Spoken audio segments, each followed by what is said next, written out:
اس سے پچھلی ویڈیو میں ہم نے آپ کے سامنے سبق کا خلاصہ پیش کیا اور اب ہم کرنے جا رہے ہیں نثر پاروں کی تشریح۔ ہم آپ کو یہاں بتاتے چلیں کہ پنجاب کے تمام بورڈز کے پیپروں میں یہ سوال لازمی آتا ہے۔ اس سوال میں عام طور پہ 3 باتیں پوچھی جاتی ہیں۔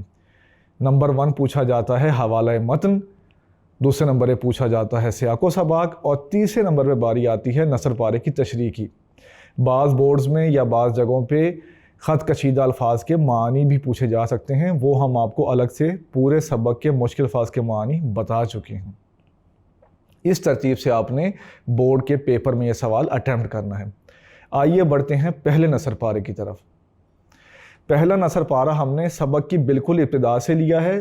سبق کی پہلی لائن ہے کہ جمن شیخ اور الگو چودھری میں بڑا یارانہ تھا، یہاں سے آپ نشان لگائیں گے، اور تیسری لائن میں زانوِ ادب تہ کرتے تھے، یہاں پہ آپ بریکٹ کلوز کریں گے۔ یہ تقریباً 3 لائنوں کا پیراگراف آپ کے سامنے آ جائے گا۔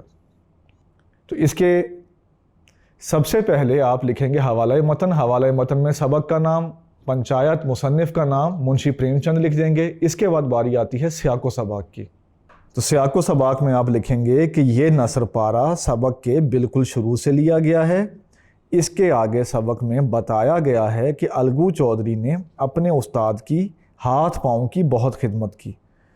وہ استاد کے استعمال کے برتن دھوتے، ان کا حقہ تیار کرتے تھے۔ ان کے استاد شیخ جمعراتی اکثر و بیشتر اپنے طالب علموں کی تعلیم و تربیت کے دوران مار پیٹ کیا کرتے تھے۔ تو یہ باتیں آپ اپنے لفظوں میں لکھ دیں گے تو اس نثر پارے کا سیاق و سباق مکمل ہو جائے گا۔ آئیے بڑھتے ہیں پہلے نثر پارے کی تشریح کی طرف۔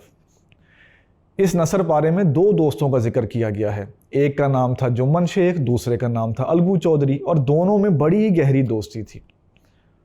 دونوں ایک دوسرے پر مکمل بھروسہ کرتے تھے۔ اس بھروسے کا یہ عالم تھا کہ جب جمن شیخ حج پہ گئے تو اپنے گھر کے معاملات الگو چودھری کے سپرد کر گئے۔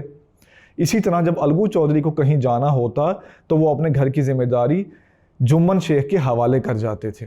کاروبار ہو یا کاشتکاری ہو، دونوں ایک دوسرے کے پکے پارٹنر تھے۔ ان دونوں کی دوستی کوئی نئی نہیں تھی، یہ اس زمانے سے دوست تھے کہ جب یہ چھوٹے تھے اور جمن شیخ کے والد شیخ جمعراتی کے پاس مکتب میں پڑھنے آیا کرتے تھے۔ اس زمانے سے یہ دونوں آپس میں گہرے دوست تھے۔ ان باتوں کو آپ اپنے لفظوں میں لکھ دیں گے تو اس نثر پارے کی تشریح مکمل ہو جائے گی۔